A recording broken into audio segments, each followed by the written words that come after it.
Menjadi yang pertama di Jawa Timur, Desa Sumberjo Kulon, Kecamatan Ngunu Tulungagung diresmikan sebagai Kampung Restoratif Justice. Diharapkan kampung ini menjadi percontohan desa-desa lain dalam menyelesaikan persoalan dengan cepat dan berkeadilan tanpa harus melalui proses di pengadilan.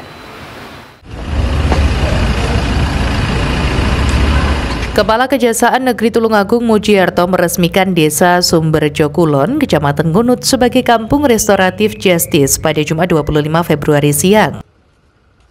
Kegiatan peresmian Kampung Restoratif Justice pertama di Jawa Timur itu turut disaksikan oleh anggota Komisi 3 DPR RI Arteria Dahlan.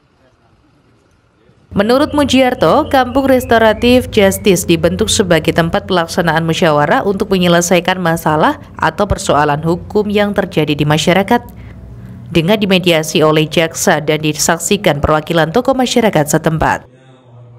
Mujiarto mengatakan tujuan dibentuknya Kampung Restoratif Justice ini agar penanganan perkara bisa terselesaikan secara cepat dan sederhana serta terwujudnya kepastian hukum yang berkeadilan bagi semua pihak. Terbentuknya Kampung Restoratif Justice ini diharapkan bisa menjadi contoh bagi desa-desa lain dalam menyelesaikan persoalan yang muncul di tengah masyarakat. Ada surat edaran dari Pak Jambidum maupun Pak Jaksa Agung segera membentuk Kampung Restoratif Justice. Apa yang disampaikan oleh Pak Arteria tadi, saya juga berserang bergerak cepat bersama dengan anggota saya. Tujuan daripada inilah untuk menyelesaikan perkara di luar pengadilan. Intinya biaya ringan, cepat, dan sederhana. Kemudian kenapa saya telah cari di Desa Sumberjo Kulon, karena sesuai dengan kesepakatan saya dengan Pak Camat Ngunut bahwa Kecamatan Ngunut adalah termasuk kecamatan yang paling banyak permasalahan. Kedua juga keluaran banyak. Mudah-mudahan dengan percontohan di Sumberjo ini nanti menjadikan ke semua kepala desa khususnya di Kabupaten Tulungagung sama dengan ini. Cuma ini hanya yang pertama untuk bukan launchingnya saja. Dengan adanya inilah mudah-mudahan tidak ada jaraknya antara warga atau masyarakat dengan pegawai kejaksaan maupun jaksa. Jaksa masuk desa, jaksa juga punya masyarakat dan punya warga negara khususnya di Kabupaten Tulungagung. Sementara itu, anggota Komisi 3 DPR RI Arteria Dahlan mengapresiasi berdirinya Kampung Restoratif Justice di Tulungagung ini.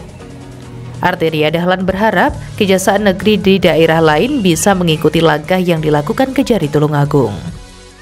Mensosialisasikan, tapi mengimplementasikan secara penuh makna terkait dengan Perja 15 tahun 2020 terkait dengan Restoratif Justice. Tulungagung adalah daerah pertama yang berhasil untuk menerapkan kasus-kasus dijadikan RJ. Jumlahnya pun alhamdulillah cukup signifikan. Se-Indonesia baru 70-an ya.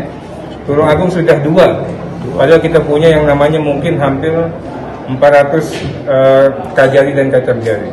Yang kedua, tidak hanya bisa mensosialisasikan dan menghadirkan RJ dalam perkara-perkara, hari ini baru kurang dari 20 hari dihadirkan surat edaran terkait pembentukan Kampung RJ.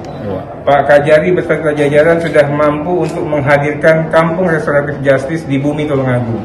Mudah-mudahan ini bisa bermanfaat dan mudah-mudahan kita juga lihat bagaimana penegakan hukum harus dilakukan dengan mempadu-padankan semua stakeholder yang ada.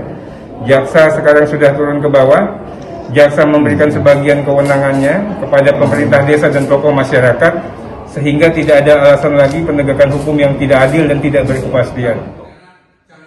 Untuk diketahui, berdasar peraturan Kejaksaan nomor 15 tahun 2020, perkara pidana dapat ditutup demi hukum dengan beberapa syarat, antara lain tersangka baru pertama melakukan tindak pidana, ancaman hukuman di bawah 5 tahun penjara, dan kerugian yang ditimbulkan tidak lebih dari Rp2.500.000.